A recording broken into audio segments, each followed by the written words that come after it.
rushing to speak, being the first to say shalom, makes the other person feel valuable. It suggests that you matter to me, and your presence has made my day brighter. This idea, of course, will bring people closer together. But when we visit someone who has lost a loved one, we want them to know that we are there for them. It's not about you. It's about them. You're going to pay a shiva call for them. They lost somebody. To comfort them and to give them strength. So the best way we can express that is by being quiet in order to be guided by what they want, by their needs. We need the mourner to tell us what is best for them at that moment. So they may not want to talk at all. And I've been in a house of shiva. You sit down there, they are quiet, you are quiet. 5 minutes go by, 10 minutes go by, nothing is said. But you know, your being there, just sitting there and keeping your mouth shut is the best thing you can do for them. If they want to speak, they'll talk. Now, they may want to talk about their loss, or they may want to be distracted by discussing the weather. But waiting for them to speak first sets the tone for the conversation. It's not about you. It's about what they want, what they need. So, welcoming somebody into your house, being the first to say hello, is amazing. You've set the theme. You care. Please welcome. But in the case of going to a shiva, it's about what they have lost and how they want to frame the conversation. In this case, it is silence that will make the other person feel respected and will respect the relationship. With this in mind, we can implement King Solomon's advice with ease. Before you speak, ask yourself one question. What will bring me and the person I'm talking to closer together? Is it speaking or is it silence? Now, if you can answer this question, my friends, you'll know what to do. Jonathan Wolfe points out the Hebrew word for silence contains with it the word for blood. Wow, very nice.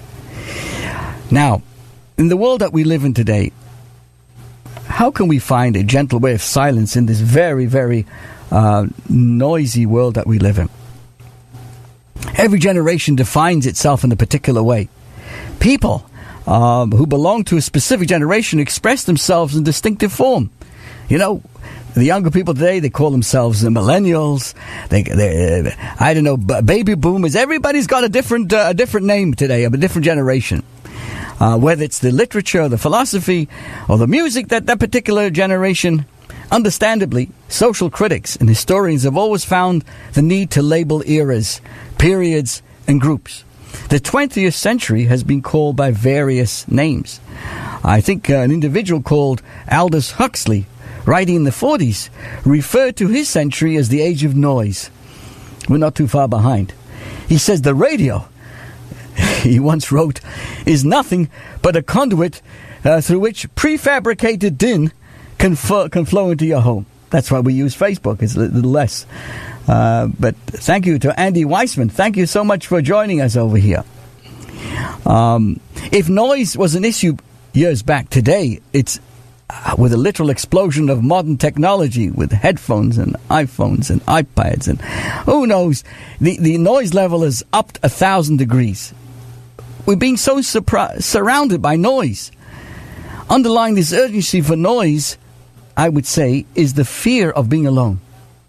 Inundated by external sounds and noises, we have become so accustomed to that reality to the extent of feeling empty when there's definitely quiet around us.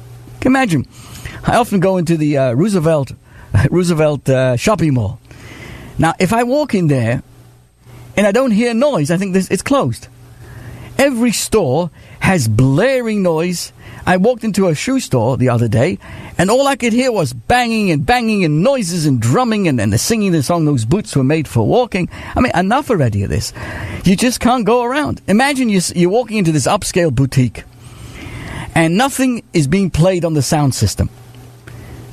I bet you, as I am, there's a feeling of eeriness. Where's the noise? You gotta be noise.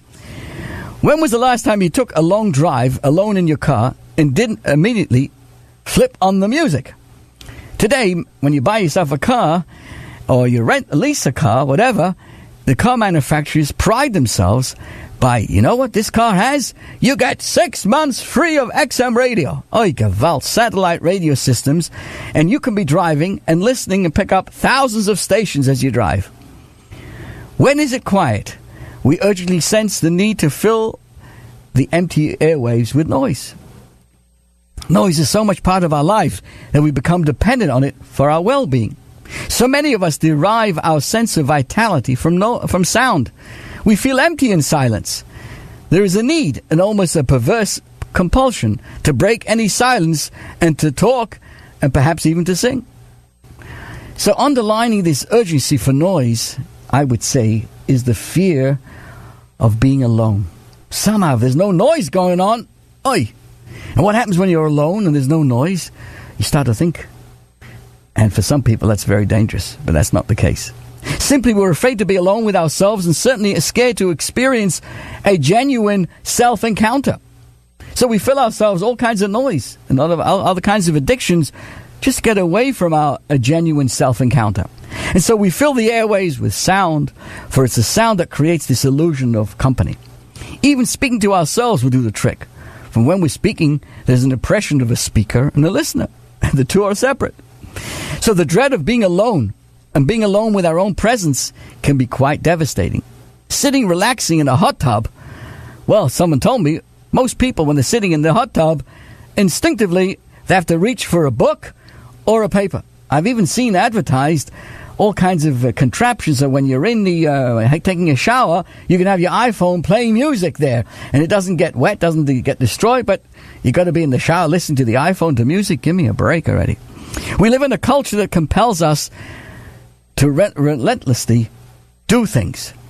Even our leisure time, a vacation, needs to be filled with activity. You ever heard of anybody going on vacation, coming back and saying, what did you do on your vacation? I sat at the beach and relaxed. Nechtiko, you got to go. You got to go to the bar. You got to go to here. You got to go to the plays. You got to go to... By the time you come back, you're more tired than before you left. You need to take a vacation from the vacation because there's so much activity. What about just sitting back? Now in Hebrew, there's a word that means meditation. It's called hispodedut. It's a classical Kabbalistic term for meditation. The Hebrew root of this word is badad, literally meaning to be alone, to detach oneself from noise and be yourself. In the more advanced form of this meditation, hispodedus is to seclude or separate intellectual everyday consciousness from imagination. This is the practice of being alone and simply being yourself. Now, to practice this discipline, you don't need to run away to the mountaintops or to hide in the caves. You know the best place for that is to come to shul, come to synagogue. Another important part is to observe the Sabbath. A Sabbath is an amazing, quiet moment when you come to front and center with yourself. This aloneness can be achieved even amongst other people. In the words of an American writer, Henry Thoreau, and Dr. Kolshevsky knows him very well. He knows him on a first name basis. He was the champion of solitude. And he said the following words: the really diligent student in one of the crowdiest hives of Cambridge College is as solitary as a dervish in the desert. Most often, going inward in the midst of being in the company of others is unthinking, or maybe rude, and altogether a mark of arrogance. But sometimes you may find yourself being obligated to go to a certain social setting or another event and feel extremely uncomfortable or self-conscious. Or worse, sometimes you may find yourself in a setting where you feel that the others are merely sucking up your energy, or even worse, distributing negative energy. In such situations, it may be very helpful if you're able to mentally detach yourself, go inward, and feel at ease, to be alone with yourself, free of all the external forced-upon influences that we see around us. So success breeds success. Thank you, David Schwartz. Enjoying your talk this morning. Thank you so much. Couldn't say anything better than that. Thank you. So success breeds success. The only way to become comfortable with silence, on all levels of silence, from words or beyond words, is by practicing and further practicing stints of silence. Don't begin with fantastic grand plans of taking a full month vow of silence. Rather, begin a firm commitment to practice silence, maybe for half an hour a day. Or as I said, a Sabbath observance, or come to the synagogue. Let the rabbi do the talking. Just joking. But really, the silence, a highlight, of course, of a prayer service is a silent prayer, the Amidah service. And then it grows on us. Ultimately, as you become more comfortable with yourself in silence, when you need to speak and verbally communicate, guess what? Your speech will become a very powerful tool. Because the more silence you have in your mind, the better speaker you become. Right? You will do so wisely, mindful, and with wisdom. The period of silence will also allow you to gain strength over speech so that your words are meaningful and invested with intention. So as we prepare ourselves for the holiday of Shavuos, reminding us that the Torah was given in the desert, in a place of silence, because in order to find oneself, one has to have an atmosphere of silence around us. Reminding everyone that this coming Thursday evening, we're going to take an amazing moment of silence as we recognize more than 44 wonderful teenage students on Long Island at the VIV presentation of the Good Deed Awards for Long Island teenagers. There's no charge to come. Everyone is welcome at our synagogue, 261 Willis Avenue, Mineola. It starts at 5 p.m. promptly, concludes approximately 6:30.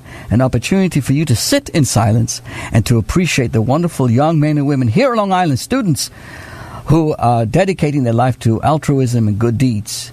It's a moment for us to sit back as adults, leaders, all of us to join us and allow the young people of today to know that they are playing an important role and we must make a difference in their lives by recognizing their good deeds. So this is your host, Rabbi Pearl.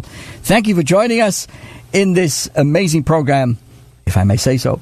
But seriously, thank you for joining us right here at the station, right here at Facebook. Have a wonderful, wonderful week. Sei gesund.